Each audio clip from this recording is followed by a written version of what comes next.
Welcome back to GoJo and Golic. It is time for Mic'd Up Monday, presented by Wrangler. So let's start with the Cowboys and the Eagles. Facing off in an NFC East showdown. Tough loss for the Cowboys in this one. And after the game, Dak Prescott was asked, was this game kind of a litmus test for him and for the team? And the only problem was he did not know what a litmus test was. I usually, like to think highly of myself, but I don't know what kind of test that is. Litmus? It's a chemistry term. This was a measuring stick game. Okay, there we go. So there we go. I am from Louisiana. And Mississippi, so you're right. Different words, That's all you had to say was a measure. Yeah, I mean, obviously, if that's the case, we didn't pass, and that's what that it sucks. You want to come into this game, everybody in that locker room believed, and we still do. Don't get me wrong. I mean, we're inches away, as we talked about on 3 different plays, from this being a different game or being a different outcome near the end of the game of the way that it was being played. But we're getting better. I can promise you that, and we're going to continue to get better. There's not. Yeah, we're getting better, and we're okay. We're damn sure okay. I mean, a really close game. Also, kudos, guys, to Dak Prescott for not pretending to know what a litmus test was. Yeah. I liked that Honestly. out of him. Yeah. Mm-hmm. I would have just tried to fake the funk up there. Yeah. Yeah, you try and fake your way through, but I think the wheels may have been turning to try and do that, but if you really didn't know, then he had no idea where to go to answer that question. So he was very honest about it. So, yeah, I'm with you. But then he throws in, I'm from Louisiana. The folks at Mississippi State couldn't have been pumped to hear him going with that publicly. Maybe just save that one for behind closed doors and try and fake it up here. They're like, That ain't it, fam. Yeah. Dad, overall for this game, though, did this make you feel better or worse about the Dallas Cowboys? We had this conversation coming off the absolute ass-kicking they took at the hands of the 49ers. This game was a lot closer. They did have plenty of chances down the stretch to win this one. Did you feel better or worse about the Cowboys after this loss? So, again, why I feel good about the Cowboys, not great, but I feel good about them is because of their defense, right? Their defense is, with Micah Parsons, is just incredible. So because of that, because offensively, I mean, they have no running game, though Philly didn't run well either yesterday, so kudos to both defenses on that. But that's why I still feel pretty good about them, is because of the defensive side of the ball. As I said, and this is from the beginning of time, if your defense plays well, you're in a game. So this one only got to a two-score game when it was 28-17 coming to the end of the third, but for all time after that, and then Dallas scores after that, it was a 1-possession game. So you have to say, okay, that's the, pardon the phrase, that's the litmus test, is when you play Philadelphia, how good are you doing against them? Because they have taken over as the top team in the NFC. You can say a top team in the NFL if you'd like to as well, but at least in the NFC over the likes of San Francisco, where we said they were 1-2. So everybody is measuring against the Eagles right now. So for Dallas, now they got to play them again one more time. It'll be in Dallas. So we'll see how that one goes. But, for a while, I thought that one, it was close. And then I thought it was going to get away from Dallas a little bit, but it came back to them. And so so from that point, I'm not disillusioned that they don't have a shot against Philly. They do, but Philly's clearly the better team. And you want to talk about a game of inches with a couple of those plays, the 2-point conversion run where Dak would have been in, but he stepped out of bounds. Luke Schoonmaker, who catches the ball right on the goal line, and the great review of his knee actually hitting before the ball crossed the goal line. And then at the end, when CeeDee Lamb catches the ball on the 3-yard line and there's just a wall of defenders, if CeeDee Lamb would have got into that end zone at the end of the game with that wall of defenders, it would have been one of the more great 3-yard run after the catches I'd ever seen. Yeah, Dad, the Dallas Cowboys, bottom line in this game, had 1st and goal from the 6 with 27 seconds left and a chance to win it. Their next 5 plays went false start, sack, incompletion, delay of game, and then that catch by CeeDee Lamb short of the goal line. It was a comedy of errors by both teams in the last couple of minutes in that game. You had back-to-back plays for the Eagles where they were penalized, and their cornerback on that play between James Bradbury and Darius Slay both went out on those respective plays. So everyone was burping and farting all over themselves toward the finish of that game. The bottom line and the reason I feel good is because Dak Prescott and CeeDee Lamb have figured it out in the last few games. That receiver pairing has finally been something that looks like what we expected there after all the criticism of him being a number one receiver. And overall, Dak Prescott was sensational in this game. I know a bunch of people are going to argue and use the standard of, well, if you're not the best team in the division and if you're not winning games in the postseason, you can't possibly be good. But Dak Prescott played incredible yesterday, and that's worth celebrating if you're a Cowboys fan. I felt better about them coming out of this matchup. Let's get to our second bit of sound from D'Amico Ryans in this Houston Texans team after what we saw from their rookie yesterday. Hey, unbelievable, right? Unbelievable. We talked about it when we left here at the half, right? No matter what happens, we come back in here with the dub. Yes, sir. And that's what we did. Everybody kept fighting, man. Adversity kept knocking at our door, right? It didn't matter. No one in here wavered. Everybody just kept battling no matter what happened. Love the resiliency of this team. I love the way you guys fought for each other. It's outstanding, right? We just keep building, keep stacking, man. Awesome win. Way to be gritty. Way to tough it out. All right? And let me get a ball here. Got a little history going on. All right? What's that be? We got the NFL rookie record. Only 400.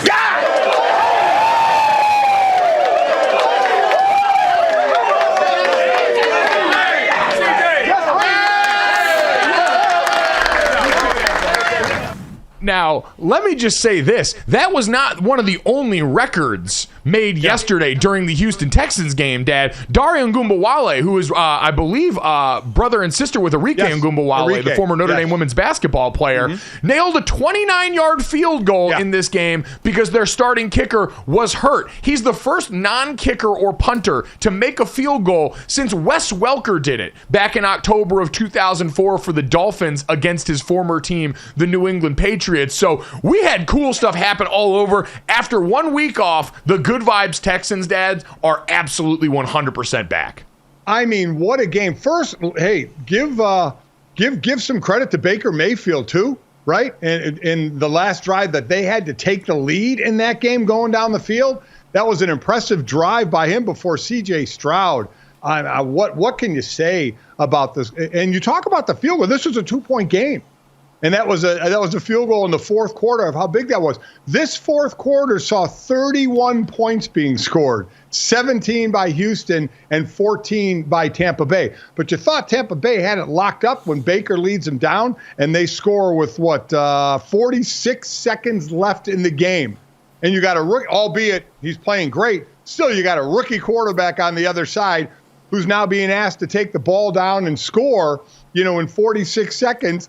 And he does. He throws a nice ball. He never gets rattled. Always shows a lot of poise. What a great building block for that team. Yeah, I think that's what stands out most is when he's pressured or when things start to break down, how easily he just finds his bailout option and gets the ball out, can fit it into so many spots, has the arm strength to make all the throws here. Poise is going to be the word that we beat into the ground, but to me, that is just you've got answers when problems show up at your door, and that generally tends to be much harder for rookies coming into the NFL, especially against the defense like this that outside of really the Ravens and a couple of the other top defenses, there are a few that are going to blitz you as much as a Todd Bowles defense, and they got Vita Vea back yesterday. They had dudes ready, and it did not matter against this guy. You mentioned that final game-winning drive, though. We mentioned Dare Ngumbawale. Dad, the only problem with yesterday, for those that might have bought the 2.5 and that hook for this team, they didn't let Ngumbawale go out and kick the extra point at the end of the game because they were worried about it getting returned and potentially screwing things up. And so somehow Vegas always be knowing, which is an absolutely terrifying prospect there. So couldn't let Ngumbawale be the hero. But, Dad, you know what we did get?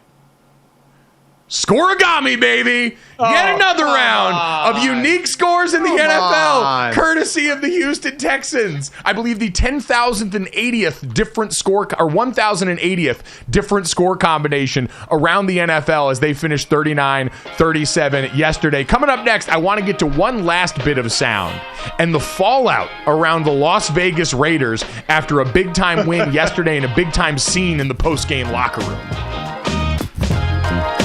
Welcome Welcome back to GoJo and Golic. Gotta get to another piece of sound from Mic'd Up Monday here, fellas, because it's all good in Vegas, baby. Okay, Josh Jacobs rushed for 98 yards and 2 touchdowns. Rookie Aiden O'Connell passed for 209 yards, and Antonio Pierce won his debut game as Las Vegas's interim head coach. Raiders routing the Giants. And fellas, the vibes were elite in the locker room after the game. New chapter, we writing our own script. Write our own script, man. That's just one step, man. You guys know how this go. But more importantly, man, this is about us. This is about you.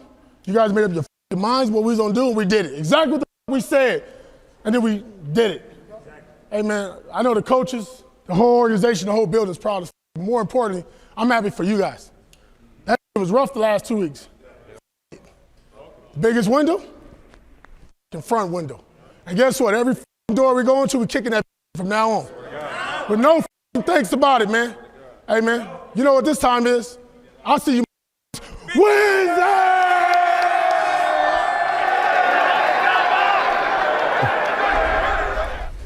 You saw it a little bit at the end there, but there were a lot of cigars going around in the locker room after the game. I bet some of those smelled funny as hell, too, in that locker room. Dad, you talked about it. One of the easiest ways for Antonio Pierce, especially as a former player, to come in and endear himself was going to be, you said, to shorten meeting times. The other one, that doggy bone of that extra day coming off the win this weekend. And when he said, see you Wednesday, I said, he might live to regret that because I have a feeling things are going to start to get harder for this team now. It's just the Jets coming up this weekend. But in general, you're still a first-time head coach getting ready to do all this. But in that moment, you got to win the crowd in order to win your freedom going forward. And my brother, he won the crowd there. Listen, you know how many times after games we waited to hear that Ron Rivera did the same thing after Washington's win, said, see you Wednesday. I mean, those are the words you want to hear. It's amazing what can make a player happy when you just finish a game Sunday and you come in Monday for tape or you're supposed to, and then Tuesday's your day off, but it's see you Wednesday. But I loved a couple of things he said. You know, it's a new chapter. You guys get to write. The biggest window's the front window. Listen, I get their cliches, but they're good ones for this team, which has turned a page, which, Mike, I don't know if I've seen kind of vitriol toward a head coach since another Bill Belichick disciple, Matt Patricia, took over Detroit.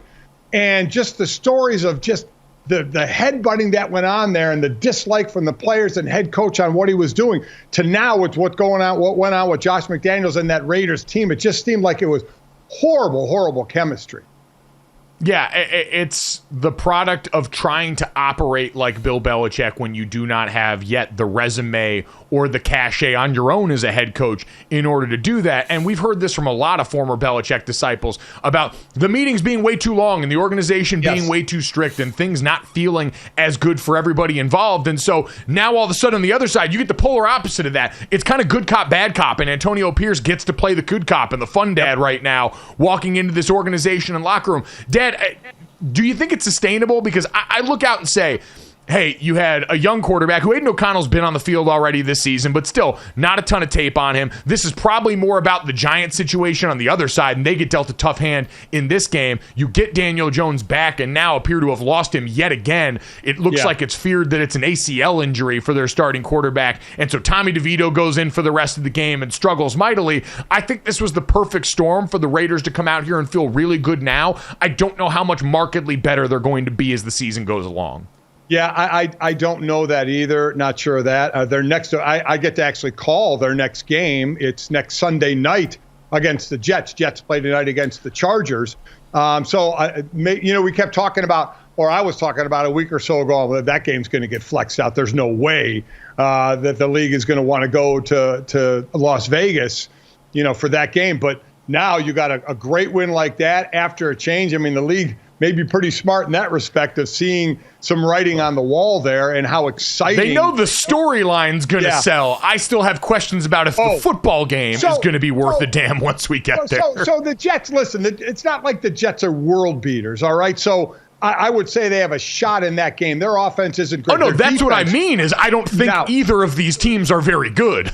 So you asked about the test for the Raiders. After that, they play the Dolphins and then the Chiefs.